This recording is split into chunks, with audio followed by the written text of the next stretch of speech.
Hi guys, welcome to my YouTube. My name is Veronica. Today I'm going to be talking about the power of journaling. I started back up journaling honestly fairly recently. Changes that I've experienced just in simply things that I want to manifest, my own mental health, my perspective on the world, my physical body. Literally everything has changed so much. So I kind of want to talk about my journey, about a specific experience with my acne specifically, and tips as to how you can start journaling so that it can benefit you. I always tried journaling in the past and I would honestly just get frustrated with it. I did not like it simply because I was always like my hand, I always felt like my hand would move too fast for the paper and I'd get frustrated and I'd be like, I have so many thoughts up here and I just can't write them down fast enough, and then my hand would cramp and it would be a whole thing. But anyways, I realized that that's the entire point. It's to slow you down so that you're actually able to get the million of racing thoughts that you have up here and put them down in front of you in a calm and organized way. Your relationship with yourself is a direct reflection of your habits and of the way that you look and of the way that you present yourself and feel in the world, right? It's almost like, I was thinking of this analogy earlier. It's almost like, imagine you have two pairs of shoes. One pair is worn, you wear them out wherever, like you just don't care for them much because they're worn, they're torn, they're old, so you treat them automatically differently, right? You walk into your closet and you just throw them on the floor. Whereas when you have these brand new Chanel heels that you paid a lot of money for, right, you're not going to treat them the same. But at the end of the day, they're still shoes. The only thing that's different is your perception of them and your appreciation of them. But regardless, they serve the same purpose. It's not that one has a ton of more value than the other. We just perceive it that way based on how many times we use it, based on how rare it is, based on the quality of it. Again, they serve the exact same purpose. So your relationship with yourself is the same way. It's not that your relationship with yourself is better at some point because you have higher value or you have more to offer or because you're more healed. It's just simply that you're perceiving yourself broken and misused place, and therefore you're treating yourself and your daily habits that same way. And I realized that that's how I was treating myself with my skin. What I was doing was I was treating myself as something that was broken and that's something that like was never going to go back to normal. So my habits reflected that. I wasn't taking care of my skin the best way I could because I was constantly picking at it. I wasn't treating it with self-love and trusting that it'll get better. I was trying to force it into being quote unquote better instead of just trusting that it'll heal. I was looking at myself from the inside as that dirty, worn pair of sneakers that's never gonna look better anyway. But if we take that worn pair of sneakers, right, and we hold them up and we appreciate them for what they are, we brush off all the dirt, we wash them, we make them brand new, and we put the effort into making them brand new again, what happens is we start to see them differently. Our perception of those sneakers changes. And if you are able to make those sneakers completely brand new and white and perfect again, you're going to treat them completely differently as you would the Chanel heels, for example. The same thing for the Chanel heels. Like if you're wearing them out every single day and they're worn, you're going to have less value and you're going to take less care of them. But that doesn't take away from the fact that it's still a Chanel heel. I would say probably for like the past year, I've struggled with acne and breakouts, and it's something that's really held me back as far as like my content, my own like self-confidence and such. And so for the first time I journaled about it. And so I want to read that journal to you guys and talk to you about how it literally healed my acne. And now obviously like my face isn't perfect. Like I do have a couple pimple patches on now, but my face is nothing compared to how it used to be.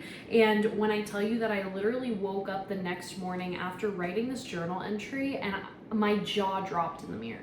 My skin was calm, it wasn't irritated, and it truly goes to show you that every single disease of the body comes and starts from the mind. A lot of times our body is trying to tell us things and we feel like we're doing literally everything. I mean, I was hydrating like crazy. I was drinking like 2 of these a day. You guys know I only really eat whole healthy foods. I'm active, so There was just so many things that were going against what was showing up on my face, and there was no other way to describe it besides the fact that it was coming from an internal place. So I'm gonna read you guys this journal entry. It's definitely super vulnerable, but it just goes to show you again that anything that's happening in your body comes from the mind first. And first of all, can we appreciate my journal? Like, it's so cutesy fairy. It comes with like this little key that you wrap around. Absolutely adorable. I found it. Okay. Hi, journal. Last night I got extremely aggravated by my skin. I'm breaking out again, but I know why. I've started to pick at my face again, touching it constantly, popping all of my tiny little pimples, but those tiny little pimples become bigger and I wake up with more bigger pimples. I was approaching my skin from a place of carelessness, hoping that if I just care less and attach less meaning to my skin health, that it will simply go away. But I can't help the fact that I do in fact care. My limiting beliefs from my skin are that I need expensive products in order to have beautiful skin. And when my bank account is in lack, my skin health is too. My other belief is that I need to add more, do more to see beautiful skin, but I also subconsciously believe that it will take too much time and work for my skin to go back to normal. None of these things are true. I am approaching my skin health the same way a fat person approaches fitness, that I don't have the information, the resources, the skills, or the belief to actually achieve my goals. Subconsciously, I give up, convince myself that I don't care, and then I revert back to the same habits that put me there in the first place. I wake up each morning and the first thing I think about is my skin, hoping overnight it all magically went away. Once my mindset gets better, my attention diverts, I speak positively about my skin, and then it starts to heal. Then I think I'm healed and I lose the satisfaction of it improving, and I start the search for the next best thing to prevent reoccurring breakouts or heal scarring, because I don't truly believe it's better. I break out again and then the cycle repeats. A part of me does not believe I will ever have beautiful skin. So how do I break this? By affirming, rewiring, letting go? Yes, all of the above. I need to stop searching outside of myself for the answer. The answer lies within. I'm so tired and ready to let go of this toxic cycle. Going forward, I'll show up daily as the version of me that has clear, perfect, glowing skin by hydrating, doing my skincare, not wearing makeup if I don't want to, but more importantly, focusing on staying calm, breathing, trusting, and healing. Not fighting negative thoughts or beliefs from my past self, but simply watching them and knowing they aren't me, because my skin is healed, my body is healthy, and my cells trust me. I show up every day with self-love and confidence. I don't need another product or another hack. My body knows what to do. I just have to show up and trust. I am the girl with healthy, glowing, healed skin, and people compliment me daily for it. So that was my total just brain dumping, feeling dumping into my journal. Okay, and when I tell you that this was about 5 days ago, ever since then, my skin has done a complete 360. Again, it's not absolutely perfect, but I'm showing up and still trusting that in very short time, it is going to heal. It is healing. It is in the process of healing, right? But I never would have been able to realize or reaffirm these things without actually writing them down. And now you guys may think like, oh wow, like that's amazing that you wrote all of that down on your first, like you're starting your journal entries. Like that was very self-aware of you. But it honestly didn't take too much effort. So again, your body is the exact same way. You have to journal because this is how we brush off that dirt. This is how we take the sneaker or ourselves and figure out where we feel broken, where we feel insecure, where we're not trusting ourselves, where our traumas, where our darkness is coming up. And once we're aware of it and we get it out of ourselves, we're able to brush off that dirt and start to look at ourselves as new, as healthy, and reaffirm those insecurities and those negative concepts of ourselves. That's what I mean by journaling is so much more than just writing down some thoughts. And I used to think that it needed to be this perfectly structured thing with prompts and questions, and it needed to match up perfectly to what's happening in the sky, in the world, astrologically, right? but it doesn't need to be like that. So I've gotten a few questions and a few comments on how exactly to start journaling. Guys, the way that I started journaling was literally just writing down whatever it is that I feel. You don't need like these perfectly structured questions, although they do help, and I will get into that in a little bit.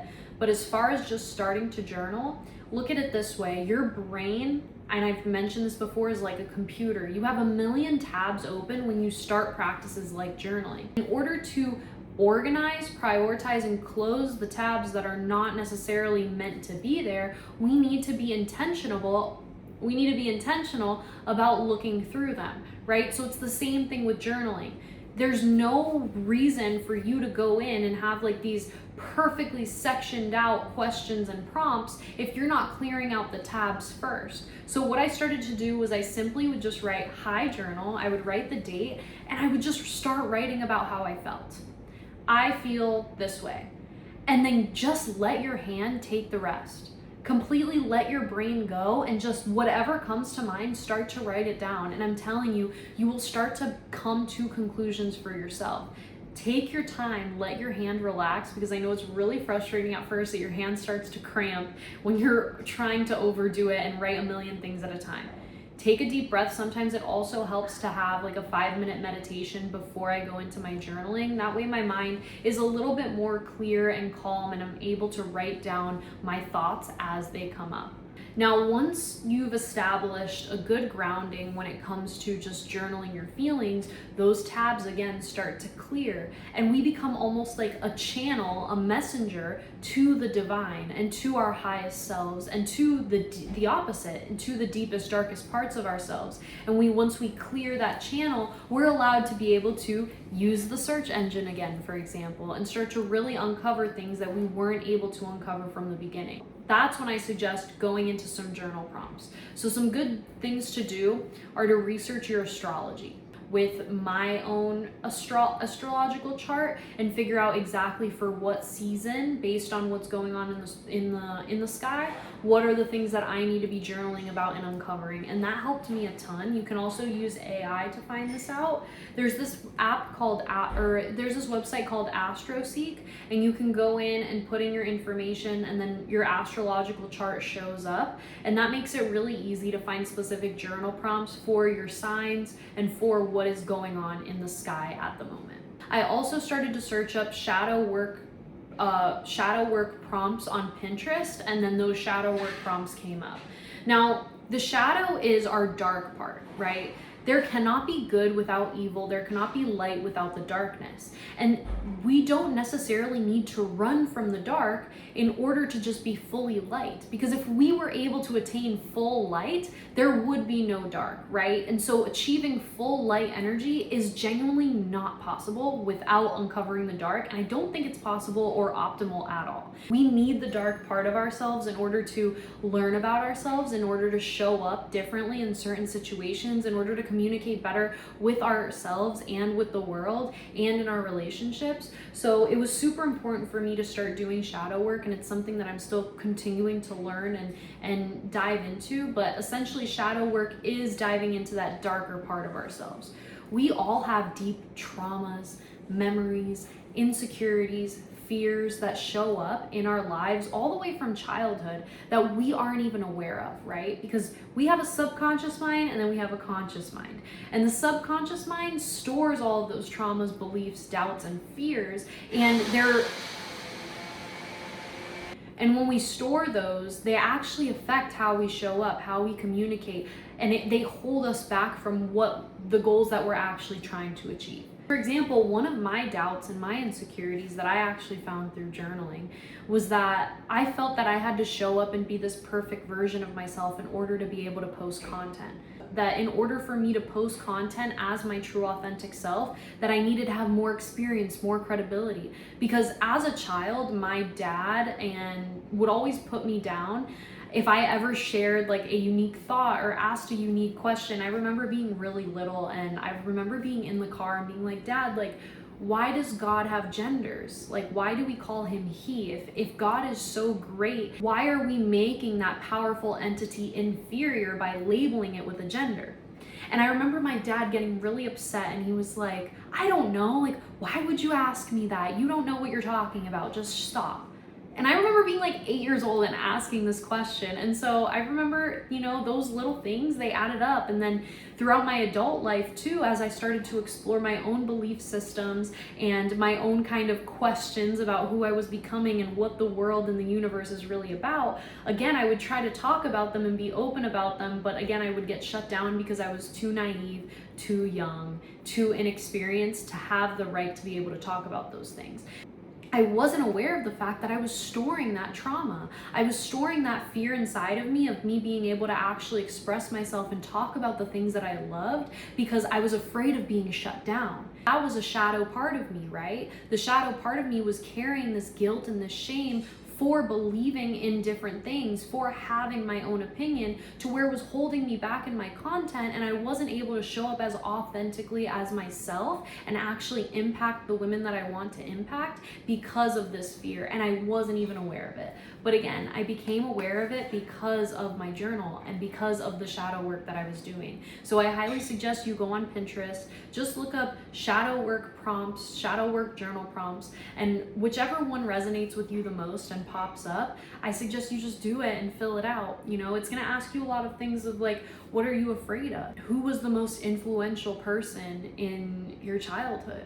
What's the most traumatic experience that you've dealt with? And again, those are surface level, they go really, really deep, but I suggest you start off with those simple questions as well, just to know your past, because the more you can delve into your past and understand who you were as a child and what affected your beliefs and how you show up in the world, it's also going to help you understand where you're currently at and what's holding you back right now.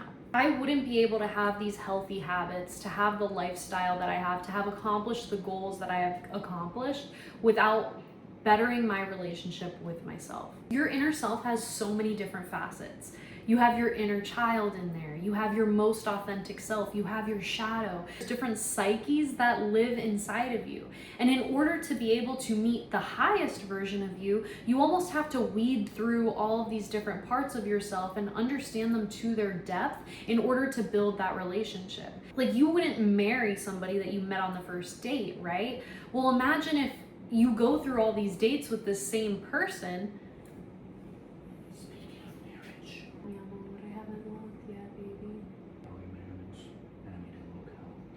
Thank you, I love you.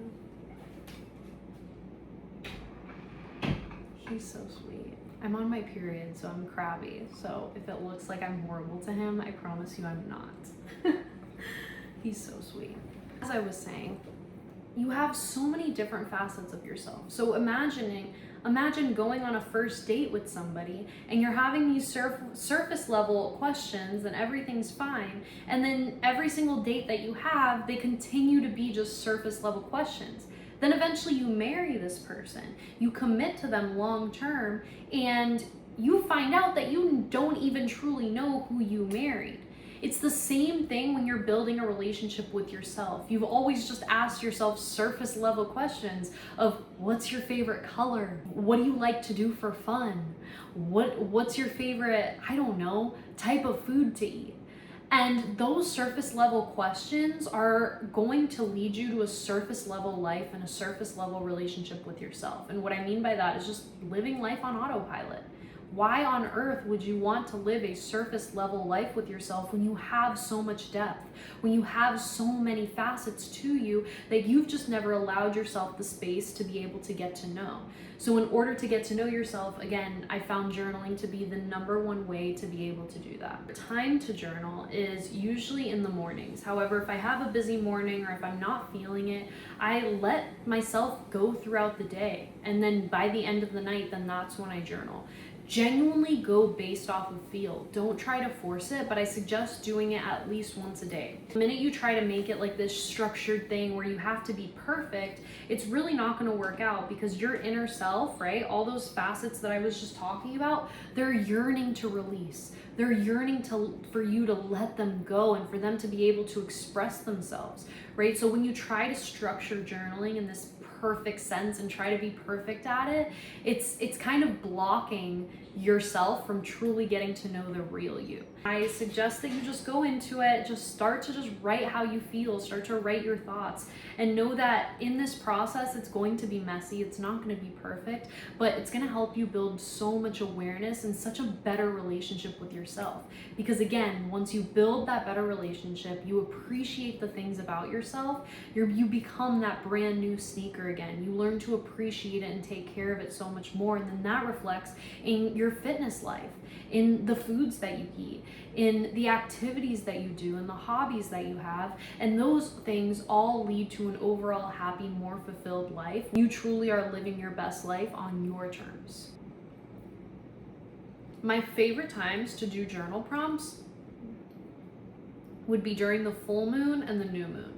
During a full moon, it's when everything's being illuminated. It's when emotions are heightened to the max, and everything that you've been carrying on the inside is starting to come out and shed. So getting a pen and putting all those emotions, whoa, oh my goodness, all those emotions down on paper, it helps you release that even more and start to step into the new version of you. Now, the new moon is a little bit different, right? The new moon is about new beginnings. It's about starting fresh, and it's about manifesting new things and welcoming new things into your life. So during the new moon, I like to do some manifestation rituals where I'll write down my goals for the next 6 months, for the next year, and for the next week, right? And so I'll kind of completely redraw out, remap out my entire life, and really reestablish and reconnect with the things that I want to enter into my life and the things that I want to manifest. A really good practice for this would be a 5-4-5. We got this from our mentor, and when I say we, I'm talking about me and Lewis. You write down you write 5 goals that you want to achieve within the next year. You write 4 morning AM to-dos. So right when you get out of bed, what do you have to do? It's normally like brush your teeth, get ready, eat breakfast, do laundry, whatever. And then 5 daily to-dos. So 5 things that you want to accomplish in that day that's going to get you closer to those goals. Those are the types of rituals that I like to do around the new moon. But specifically, what's really great to start off journaling from the get-go is writing in depth a day in the life of the highest version of yourself. So for example, write down your dream life. Don't use any logic. Don't think, oh, well, at this specific, she can't do this because she works this job. No, don't use any logic, and literally write down a day in the life in vivid detail of your highest self, of exactly where you would be living your dream life.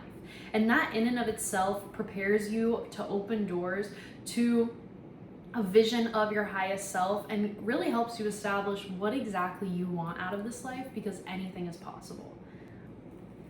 And now, a couple of my clients have asked me if journaling on their notes app is good enough.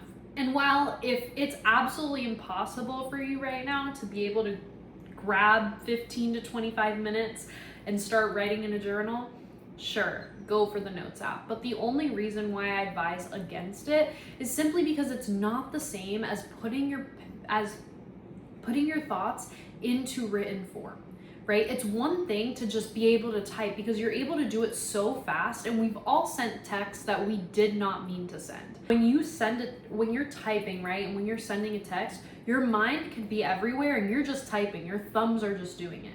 However, when you have a pen in your hand, you're forced to go a lot slower. You're forced to think a lot more about the next sentence that you're about to write. You're forced to actually take your thoughts, slow them all the way down, organize them, prioritize them, and then put them down, because your body's not going to do extra work for no reason. While in the notes app, if you want to start off that way and it's genuinely easier for you, go for it. But I always advise with going with a physical journal and physically writing down your thoughts and your emotions. Journaling has also really helped me when it comes to my menstrual cycle, because if you read back in your journal after a month, it's very interesting to see where your emotions are at and where your head is at during different phases of your cycle. So for example, when I'm on my period and I'm letting go, I'm obviously seeing that I'm a lot more emotional, and I'm noticing exactly what is coming up as far as my emotions, whether that's anger, resentment, sadness, right? And then during my ovulation phase, I do tend to be a lot more happy, a lot more grateful, a lot more free flowing. And so it just kind of helps you also see where exactly your hormones are and if you're regulated emotionally, mentally, and hormonally. Now that being said, I really hope you guys enjoyed this video and hope you see just how important journaling can be. It's not just a fun little activity, but it's a way for you to truly start to bond with all the different facets of yourself, of your soul, of your light, and of your darkness. Because they're all parts of us that truly need to come out, that need to be seen in order for us to start living the life that we always dreamed of. I know it can be difficult to add these different little practices into your schedule, so if you are looking for that extra accountability, look at the description below and follow my Instagram. I have a bunch of different resources and content on there that you're not really going to see anywhere else on that app. And if you're looking for something even deeper to work one-on-one with me, I do have a link in my bio in my Instagram. I really hope you enjoyed this video. Let me know how your journaling goes down in the comments, and I will see you in the next video.